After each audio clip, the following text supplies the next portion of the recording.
ഈ ഒരു ക്യൂവിൽ നിർത്തിയിട്ട് മാത്രമേ അതിൻ്റെ ഉള്ളിലേക്ക് കയറ്റുള്ളൂ നമ്മളെ. നല്ല അടിപൊളി പാട്ടൊക്കെ ഉണ്ടായിരുന്നു. അപ്പം അതിൻ്റെ ഉള്ളിൽ കയറിയപ്പം പാട്ട് കേട്ട് മോളിൽ ഡാൻസ് ചെയ്യാൻ തുടങ്ങി. ഞങ്ങൾ പിന്നെ ഒന്നും പറഞ്ഞില്ല. അവിടെ ആൾക്കാരുണ്ടോ എന്നുള്ളതൊന്നും ബോധർ ചെയ്തില്ല, കുറവൊന്നും കാണിച്ചില്ല. അപ്പം ഡാൻസ് ചെയ്തപ്പോൾ ഞങ്ങളത് വീഡിയോ എടുത്തുകൊണ്ടിരിക്കുകയായിരുന്നു. നമുക്ക് അറിയുന്ന സ്റ്റെപ്പൊക്കെ വെച്ച് അവൾ അഡ്ജസ്റ്റ് ചെയ്ത് കളിച്ചു. പക്ഷെ അപ്പോഴത്തേക്കും ലൈറ്റ് ഒന്ന് ഡിമ്മായി. അപ്പം നല്ല രീതിയിൽ വീഡിയോയിൽ എടുക്കാൻ പറ്റിയില്ല.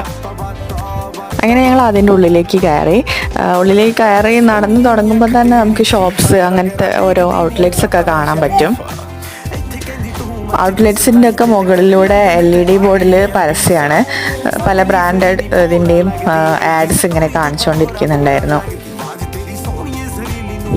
ചില സമയത്ത് നല്ല ഭംഗിയിൽ ലൈറ്റ് ഷോസ് ഉണ്ടാവും. ഇതേപോലെ കുറച്ചിങ്ങനെ അതിൽ തന്നെ നോക്കിയിരിക്കാൻ തോന്നും കുറച്ച് സമയം.